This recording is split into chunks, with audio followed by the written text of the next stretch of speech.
શરૂઆતમાં થતા એ નથી થતા.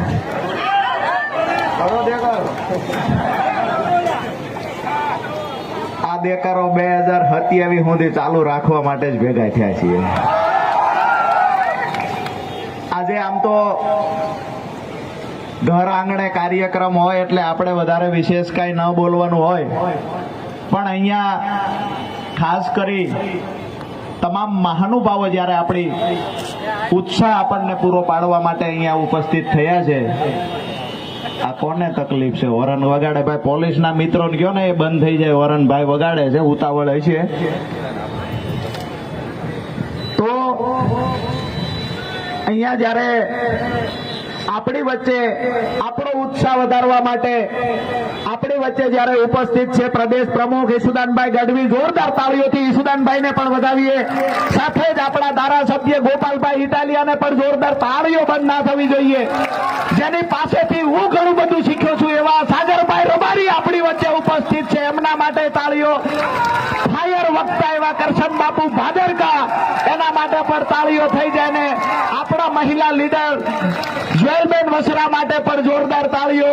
અને અહીંયાની જે આપણી ટીમ છે, કમલેશભાઈ કોટેચા, વિક્રમભાઈ દવે, અમૃતભાઈ, અને સાથે જ જેલમાં બેસીને જે આપણો અવાજ સાંભળે મયુરભાઈ સાકરિયા માટે પણ જોરદાર તાળીઓ થઈ જાય. સાથે જ આજના કાર્યક્રમમાં પહેલા તો હું આમ આદમી પાર્ટીના કાર્યકર્તા, શહેરીજનો અને ગામડે ગામડેથી જે દૂર દૂરથી જે લોકો આવ્યા છે, આ તમામ મિત્રોનો હું રાજુ કરપડા નતમસ્તક વંદન સાથે આભાર માનું છું. સાથે જ મીડિયાના મિત્રોનો પણ હૃદયપૂર્વક આભાર માનું છું. સાથે જ સુરેન્દ્રનગરમાં હંમેશા પોલીસ પ્રશાસનનો પણ સહયોગ રહ્યો છે. આજના કાર્યક્રમમાં જાહેરમાં એમનો પણ આભાર માનીશું. તમામ મિત્રો માટે આપણે એકવાર જોરદાર તાળીઓ થઈ જાય. હવે જે મહત્વની 2-3 વાત મારી મૂકવી છે, ભાઈ દીપકભાઈ પણ આજે શહેરની મજબૂતાઈથી જવાબદારી નિભાવે છે. એની સાથે જ યુનિસભાઈ અને મારે નામ લેવાના, સતીશભાઈ ગમારા સહિત નામ લેવાના રહી જાય તો માફ કરજો. સાથે જ દરેક તાલુકામાંથી આગેવાનો પધાર્યા છે. આ તમામનું આજની તકે વ્યક્તિગત નામ લીધું છે એવું તમે માનજો ને આપ તમામનું હું હૃદયથી સ્વાગત કરું છું. દોસ્તો, બહાર આજે કોઈ વિધાનસભામાં જઈએ છીએ, વિસાવદરમાં આપે બધાએ જોયું ગોપાલભાઈનો પ્રચાર કરવા જતા હતા, લોકો અમને પણ ખૂબ પ્રેમ કરતા હતા. અલગ અલગ વિધાનસભાઓમાં જઈએ, લોકો ખૂબ પ્રેમ કરે, લોકોનો ઉત્સાહ વધતો તો, લોકો ખૂબ રાજીપો વ્યક્ત કરે. પણ આજે એક વાત ચોખવટ કરી દઉં કે રાજુ કરપડાને ગુજરાતમાં કોઈ ઓળખતું હોય ને તો મારી પાખું સમાન જે ખેડૂતો યુવાનો મારી સાથે છે, જેના કારણે હું ઉજળો છું. બીજી એક દોસ્તો મહત્વની વાત એ કરી દઉં કે જે સપનું લઈને નીકળ્યો છું, આ માત્ર સ્ટેજ પરથી વાતો કરવા વાળા નેતાઓ ભેગા નથી થયા. એક સપનું લઈને નીકળ્યો છું જે જ્ઞાતિના, ધર્મના, જાતિના નામે રાજકારણ કરે છે. એ લોકોએ ખેડૂતો માટે કાંઈ નથી કર્યું, પણ હું દોસ્તો એક સપનું લઈને નીકળ્યો છું અને ઈશ્વરની સાક્ષીએ કહું છું, જ્યાં સુધી મારા ખેડૂતો દેણામાંથી બહાર નહીં નીકળે ત્યાં સુધી રાજુ કરપડાને શાંતિ નહીં થાય. અને જે લોકો જ્ઞાતિની, ધર્મની, જાતિની વાતો કરવા માટે આવ્યા છે, એ લોકોને કહીએ છીએ, કરીને બતાવવા માટે આવ્યા છીએ. અને ભગવાનને પણ પ્રાર્થના કરું છું, મારા ખેડૂતો દેવામાંથી બહાર ન નીકળે ત્યાં સુધી રાજુ કરપડાના પ્રાણ સાચવી રાખવાની જવાબદારી પણ ભગવાનને. દોસ્તો, આજે પીજીવીસીએલ વાળાને મન ફાવે ત્યારે ખેડૂતોને દંડ આપે.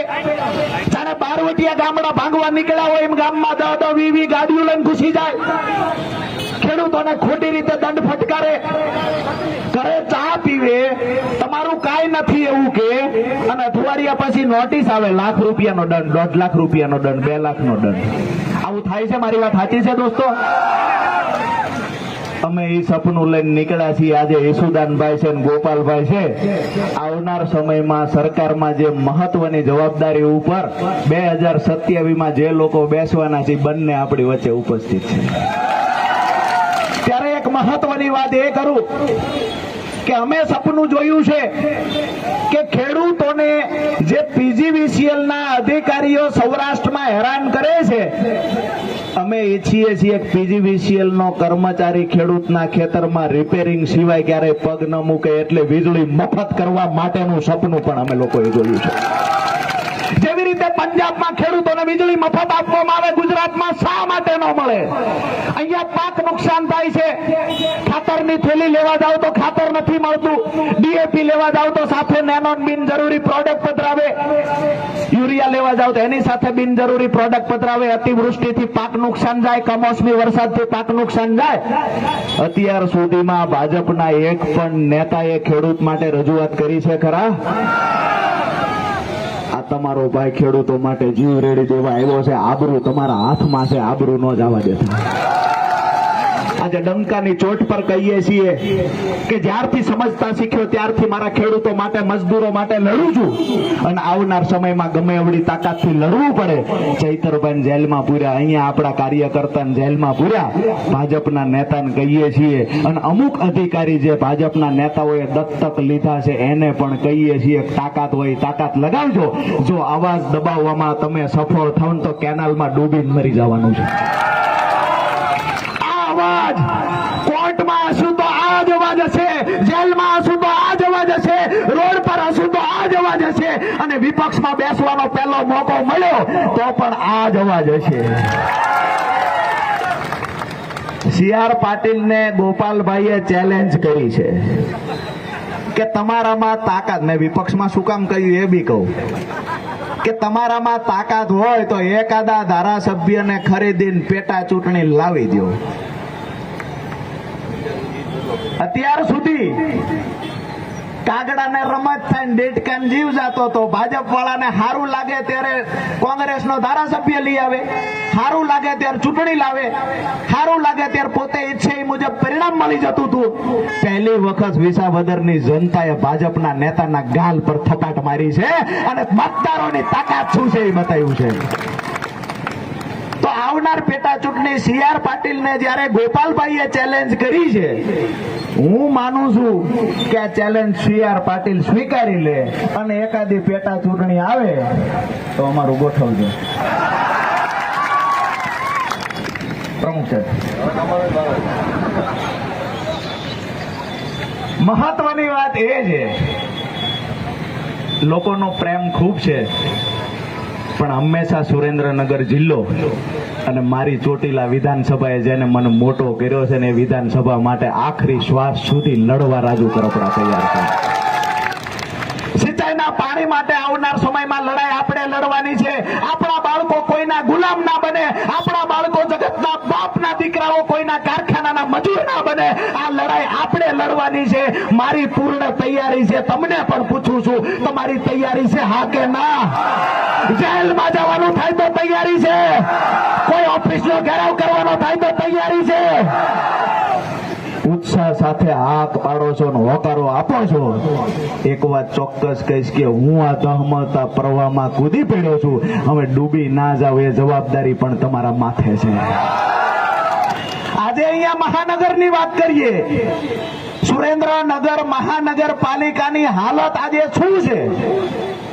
જીઆઈડીસી વિસ્તારના જેટલી પણ સોસાયટીઓ છે, અહીંયા સુરેન્દ્રનગરમાં ભાજપના વર્ષોથી ધારાસભ્ય છે, સાંસદ ભાજપના છે. અત્યાર સુધી નગરપાલિકા હતી તો સભ્ય ભાજપના હતા. જીઆઈડીસી વિસ્તારમાં એક રોડ મને હાજો બતાવે ને તો જાહેરમાં અભિનંદન આપું. એક રોડ હાજો નથી. પીવાનું પાણી ટાઈમે આવતું નથી. જો પાણી આવે તો ગંદકી વાળું આવે છે. રોડ પરની વાત કરીએ તો ચોમાસામાં પાણી ભરાઈ જાય છે. તમામ સોસાયટીઓમાં પાણી ઘૂસી જાય, ઘરમાં પાણી ઘૂસી જાય. લોકો રજૂઆત કરવા જાય, કમલેશભાઈ કોટેચા હોય કે અમૃતભાઈ મકવાણા હોય, રજૂઆત કરવા જાય, એને તો ભાજપના નેતાનો હાથો બનીને અમુક અધિકારીઓ જે છે, જેમ ગોપાલભાઈએ કીધું કે નીચેના અધિકારીઓ તો ખૂબ સારા છે, પણ ઓલા 3 તારોડિયા પછીના જે અધિકારી છે ને એને મેડલ લેવા છે. મેડલ એ લોકોને લેવા છે. અને એના પણ કહીએ છીએ, દેખાવમાં ખેડૂત છીએ, ખેડૂતના દીકરા છીએ, ફેશન જ્ઞાનની વાતો કરતા નથી આવડતું ને કરવી નથી, પણ તમે પોલીસ બન્યા છો ત્યારે જે ભણ્યા ને એનાથી જાજુ ભણીને આવ્યા છે. LLB gold medallist Raju Ganpati છે.